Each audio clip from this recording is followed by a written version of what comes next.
I have returned. To quote General MacArthur, I have returned from my vacation. I've returned also from a quick trip home to visit my mother. It's great to be back here at the parish. This evening we will celebrate Mass, and we will offer the Mass in honor of St. Lawrence, a deacon of the Church of Rome and a martyr. He was martyred in the year 258. The Roman emperor had, on August 7th, apprehended Pope St. Sixtus II and 4 other deacons and martyred them. Lawrence they captured, but they asked him to bring to them the goods of the church. The deacons in the early Church of Rome were the administrators of the church's wealth, the church's goods. They were essentially responsible for the social service and charitable works centers of the early Christian community in Rome. The thought behind the emperor's actions was simply that if you cut off the best administrators and leadership from the Christian community, you will destroy the whole community. Lawrence, on the other hand, when given time to gather the treasures of the Church of Rome, instead of presenting books or sacred vessels, he presented the poor. He loved what Christ loved, and he imitated Christ in all things. Christ loved the poor. He cared for the poor who were materially poor and those who were spiritually poor. St. Lawrence gives us an example of what the essence of Christianity is. Not merely to love the poor and to hand out things to them, but also to preach the word.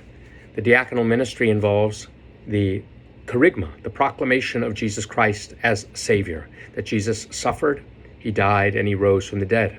It involves liturgia, or worship, or the celebration of the Church's sacraments.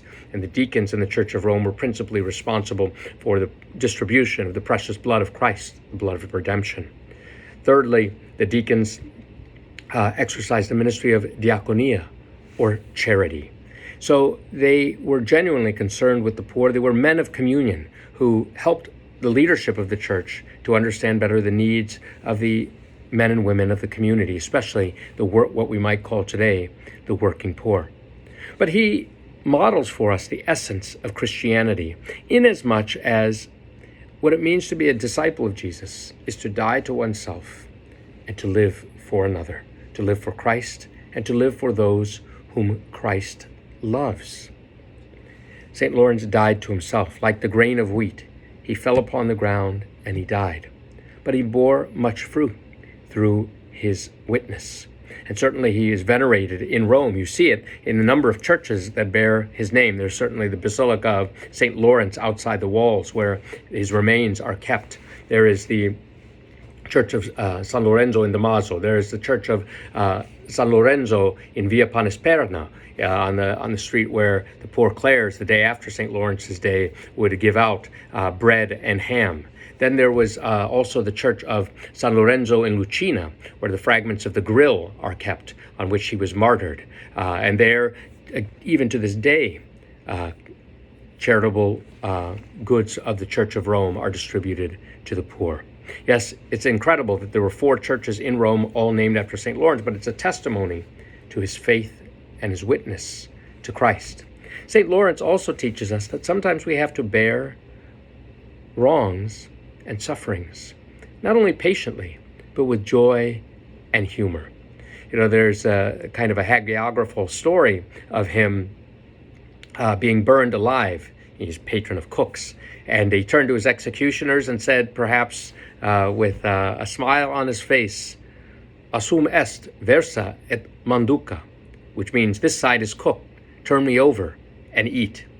Yes, he had a sense of humor even in death, and that reminds us that part of being a Christian, part of being a disciple, is being a joyful disciple, being able to laugh at certain things in life, and being able to rejoice in one's suffering, knowing that the Lord is with us in suffering. The prayer for the Mass of St. Lawrence, opening prayer for the Mass of St. Lawrence, reads this way: O God, giver of that ardor of love for you, by which St. Lawrence was outstandingly faithful in service and glorious in martyrdom, grant that we may love what he loved and put into practice what he taught. May that be our prayer this evening. May God bless you and your families. Thank you.